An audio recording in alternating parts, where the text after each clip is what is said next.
Hello, nice to meet you again, dear students, ladies and gentlemen. Let's work together in this second daring English program.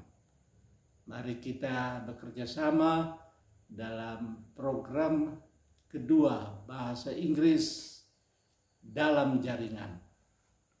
Hari ini ada dua topik yang menantang dan patut dipelajari dengan sebaik-baiknya untuk berbicara bahasa Inggris. Topik satu yang disebut kata benda bentukan. Dalam bahasa Inggrisnya ada dua, noun phrase atau compound noun. Jangan khawatir, akan ada flap supaya bisa tahu bagaimana cara tulis kata-kata itu secara tepat. Para mahasiswa, sebuah kalimat Inggris amat menantang sampai kita bisa berbicara dengan kalimat yang rapih, benar menurut tata bahasa. Satu hal yang harus dipelajari adalah subjek dan objek yang banyak kali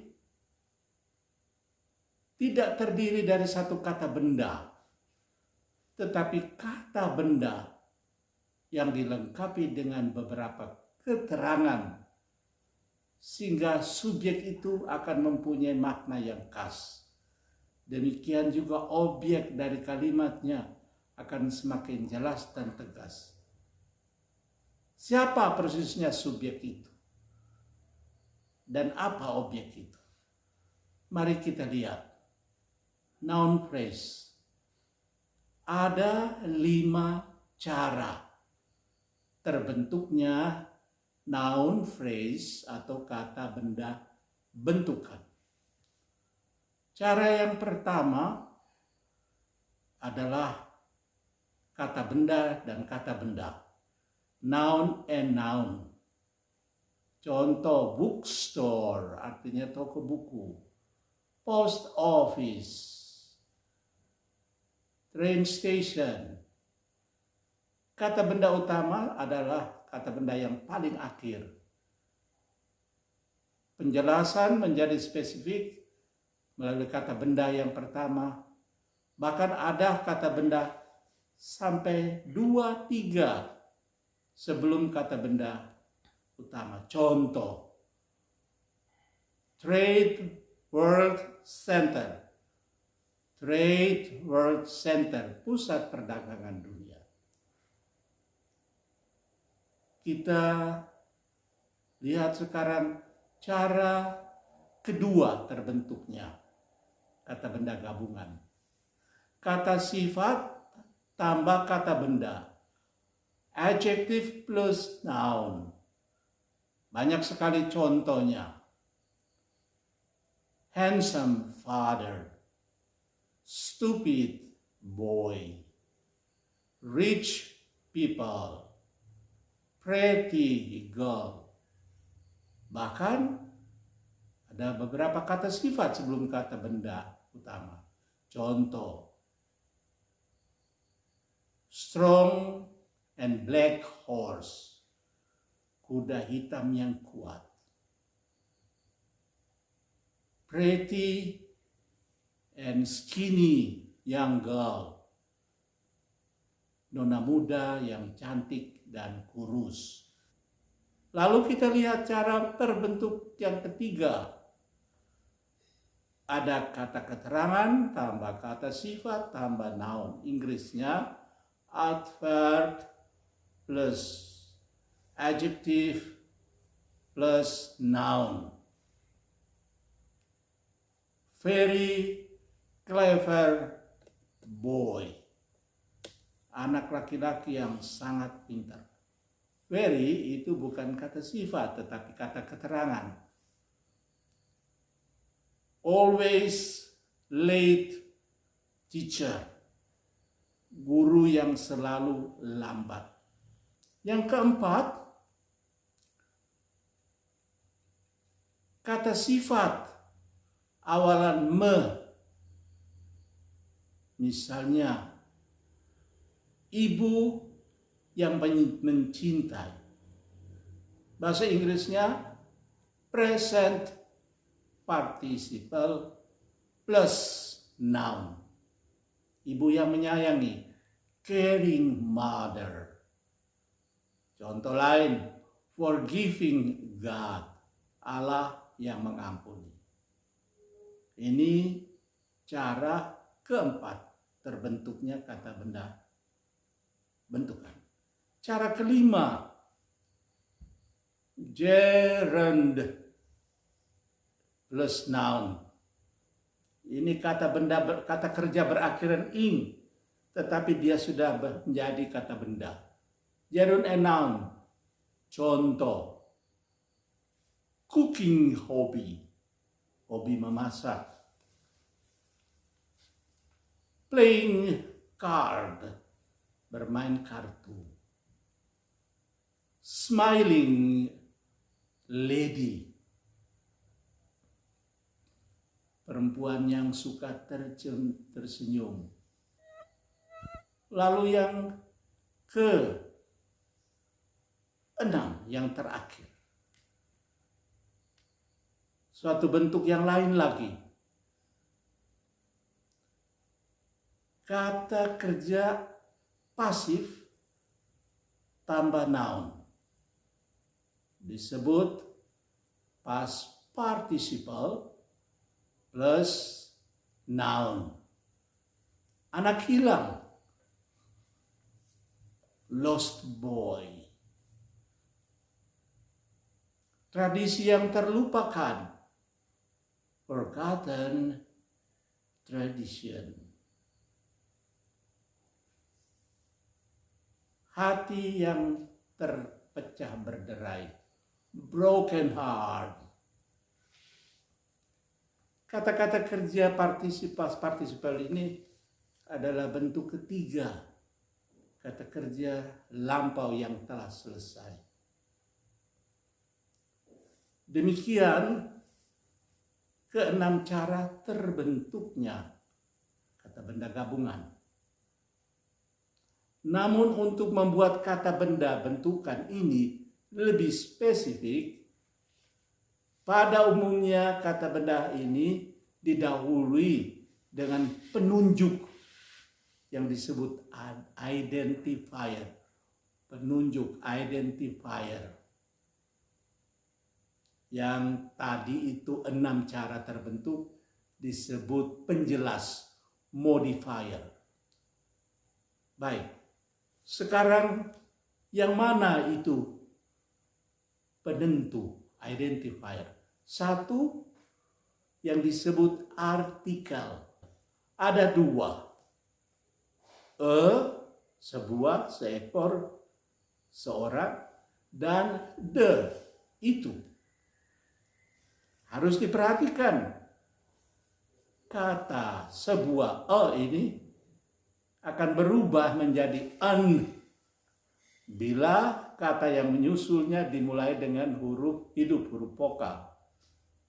Misalnya seorang laki-laki tua, an old man. Seekor gajah, an elephant. Ingat kata gajah dimulai dengan huruf vokal, huruf hidup i. Demikian juga perubahan terjadi pada artikel the, itu, the boy. Tetapi kalau kita sebut gajah, gajah itu the elephant. The egg, telur. The eggplant, terung. Ingat baik-baik ya. Dan an, the, dan di. The arrogant teacher, guru yang sombong. Lalu penunjuk yang kedua, identifier yang kedua adalah demonstrative pronoun. Ada dua, tunggal dan juga jamak. This, ini. Bentuk jamaknya this. Yang kedua that, itu. Bentuk jamaknya those. Ya. Kemudian ada penunjuk identifier yang disebut bilangan. Number. 10 big boys. 20 handsome young men. 20 pemuda yang ganteng. Dan yang keempat, identifier yang disebut amount, jumlah. Amount, jumlah. Mana-mana sajakah kata-kata yang berbicara tentang jumlah? Yang jelas banyak kali kita tahu many artinya banyak. Serupa dengan many, a lot of, banyak. Tetapi kalau sedikit, a little of, atau a few, several, beberapa, several. Kemudian sejumlah, some. Dan nanti kita ketemukan beberapa yang lain lagi. Semua ini biasanya bertempat pada awal kata benda bentukan itu. Romo beri beberapa contoh ya. The expensive big house. Ini contoh pertama. Those 10 students, 10 mahasiswa itu. Lalu yang terakhir kita misalnya sebut many people, many birds, a lot of guests come to my birthday party. Banyak tamu datang ke pesta ulang tahunku. Very little students come today. Sedikit siswa yang datang hari ini. Several parents have a meeting in the school. Beberapa orang tua datang ke pertemuan di sekolah. Several. Sedikit kopi. A little of coffee. Few ladies, sedikit perempuan. Oke. Demikian beberapa penjelasan yang nanti akan kita mantapkan lagi dengan melihat flap yang kedua. Ada satu catatan. Kata sifat ini perlu juga dilihat. Ada bentuk-bentuk yang lain yang terbentuk baru. Ada beberapa. Yang pertama, kata benda dengan akhiran Y. Noun plus Y. Contoh. Rain. Hujan. Tambah Y menjadi rainy. Hari hujan. Cloud. Awan. Berawan. Cloudy. Berpasir. Sand. Sandy. Lalu kata sifat bentukan yang kedua. Noun plus full. Banyak sekali. Beautiful, handful, joyful, merciful, macam-macam. Nanti kita akan ulangi dalam kuliah tatap muka. Yang berikut, kata benda tambah less. Dan ini banyak kali kurang begitu dikuasai oleh orang-orang yang belajar bahasa Inggris. Meaningless, tidak punya arti. Meaning arti, less tidak punya arti. Hopeless, tidak berpengharapan. Jobless, tidak punya pekerjaan. Hairless, alias botak, tanpa rambut. Lalu masih ada satu lagi, banyak dipakai orang. Kata kerja ditambah able, dapat.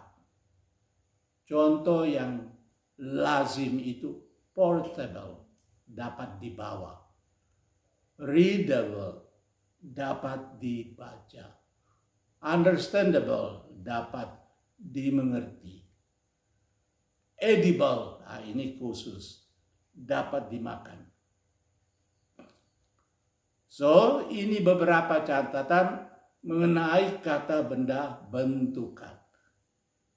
Sekian dulu ya.